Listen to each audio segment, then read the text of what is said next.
বোমা, জি বাবা, আমাকে এক কাপ চা দাও না মা। আসতেছি বাবা। চা। বোমা, তুমি যদি কিছু মনে না করো তাহলে একটা কথা বলতাম। বলেন না বাবা, কি বলেন? মানে আমি তো তোমার বাবার মতোই, মানে বাবাই। এই বাড়িতে আমি ছাড়া তো আর অন্য কোনো পুরুষ পরুষ নাই। আর এই গরমের মধ্যে এই হিজাবটা না পড়লে চলে না মা? না মানে বাবা, আসলে আমি এটা পরে অভ্যস্ত তো, না পড়লে ভালো লাগে না। আচ্ছা মা, তুমি যেটা ভালো মনে করো তাই হবে। ঠিক আছে বাবা। উফ, কি গরম। এই, তুমি হিজাব খুলছো কেন? হ্যাঁ, তুমি হিজাব খুলছো কেন? বাবা যদি এখন দেখে, এই দাগগুলো দেখার পরে বাবা যদি আমারে কোনো কথা বলে, তাইলে তুমি বুঝবা মাইরা তোমার একানাসার করে ফেলাবো আমি।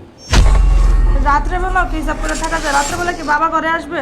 আব্বাই ঘরে আহুক আর না হুক, তোরে কইছি তুই 3-24 ঘন্টা হিসাব করে থাকবি। তুই আবার মুখে মুখে তর্ক শুন।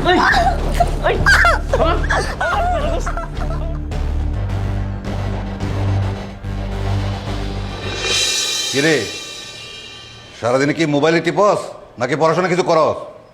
পড়াশোনা তো করি, করার পরে তো মোবাইল টিপি। খালি আমার মোবাইলটাই দেখো তুমি টেপা, ভালো লাগে না। এখন আমার জন্য এক কাপ চা নিয়ে আয়। যাও ভাবিরে ডাক দাও, আমি পারবো না, ভাবিরে বলো বানাই দিতে। আমার জন্য এক কাপ চা নিয়ে এসো তো মা। এই মোবাইলটা রাখ, পড়াশোনা তো গেছে গেছে, চোখ দুটাও যাবে। কি হয়েছে বাবা, বকতেছেন কেন? কিছু লাগবো? কি বোমা, যেখানে মানুষ এসিতে টিকতে পারতেছে না এই গরমের মধ্যে, হিজাব পরো ভালো কথা, এটা ইসলামিক ব্যাপার, এখানে কোনো কিছু বলবো না, কিন্তু ওই চাদর পরে আছো কেন?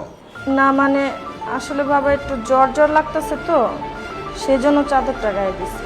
কিরে, তোর ভাবির জোর জোর লাগতেছে, তুই দেখিস নাই? আর সাগর কোথায়? ওকে ডাক, ডাক্তার কাছে নিয়ে যাক। না না বাবা, আমি মেডিসিন খেয়ে নিয়েছি, সেরে যাবে। না বাবা, সবই তার মিথ্যা কথা। ভাবি এই যেরকম হিজাব পরে থাকে না সবসময় বাসার মধ্যে, এগুলো সবই হচ্ছে অন্য কারণে কোনো। কি কারণ? কি কারণ দেখতে চাও? দেখাচ্ছি, দাও। ভাবি বসো। আরে বসো, বসতে বসতে বসো। না কোনো চোখ না, আমি আজকে সব বাবাকে সত্যি কথা বলবো। বাবা জানো কেন সে হচ্ছে এরকম হিজাব পরে থাকে? ভাইয়া তাকে সবসময় অত্যাচার করে, আর সে এইসব দাগ ঢাকার জন্য সে হিজাব করে মেকআপ করে ঢাকা রাখে, যাতে আমরা বুঝতে না পারি। বাবা দেখো, দেখো কি হলো তুমি? আমি সব বলবো বাবাকে, তুমি লুকাইলেই হবে। বাবা দেখো, দেখছো ওই হাত দেখো, এ দেখো। হায় হায়, এ কি অবস্থা? দেখছো? এই সাগরকে ডাক। সাগর, সাগর কি বাবা? এদিকে আয়। আসতেছি। কি বাবা, এত জোরে জোরে ডাকতেছিলে কেন? তুই বোমাকে কি করেছিস? বোমার এই অবস্থা কি করে হলো? আমি কিভাবে বলবো? তুই তার স্বামী, তুই জানিস না? না বাবা, আমি তো দেখিই নাই। ভাইয়া সবই জানে, মিথ্যা কথা বলতেছে ভাইয়া। জানো বাবা, কালকে আমি যখন বাথরুমে যাচ্ছিলাম, তখন যাওয়ার সময় দেখি কি ভাইয়া ভাবিকে অনেক মারধর করলো, বিছনায় ফেলায় যেমনি মতো সেমনে সে মারধর করলো। আর এই দাগগুলো হইলো, এই দাগ সে ঢাকার জন্য সে আজকে এই যে হেজাব টেজাব পরে একদম মেকআপ করে বসে আছে। তুই কি মনে করছস তুই বড় সেদিকে তোকে হাত দিতে পারবো না? একটা থাপ্পড়ায় দাঁত ফেলাই দিব। বেয়াদব ছেলে, আমার ঘর থেকে এরকম একটা বেয়াদব ছেলে জন্ম হবে আমি কোনোদিন ভাবিনি। আর কোনোদিন যদি আমি শুনি তুই বৌমার গায়ে হাত দিয়েছিস, তাহলে আমি তোকে ঘাট ধরে বাড়ি থেকে বের করে দেব। আর বৌমা, তুমি এতদিন এটাকে সহ্য করেছো, আর আমাকে একদিনও বলনি তুমি? বাবা আমি কি করে বলতাম? আপনার ছেলে আমাকে সবসময় হুমকি দিত, যাতে আপনি আমার মায়ের কোনো দাগ না দেখতে পারেন। যদি দেখেন তাহলে আমাকে সে আরো বেশি করে মারবে।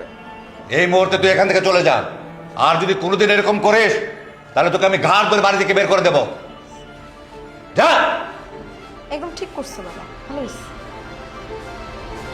শিক্ষা পাইছে, একদম ঠিক করছে। আর বৌমা, তুমি কালকে ডাক্তার দেখাবে, প্রয়োজন বোধে আমি তোমার সাথে যাব। আমাদের ভিডিওটি ভালো লাগলে পেজটিকে ফলো করুন, বেশি বেশি লাইক, শেয়ার এবং কমেন্ট করুন।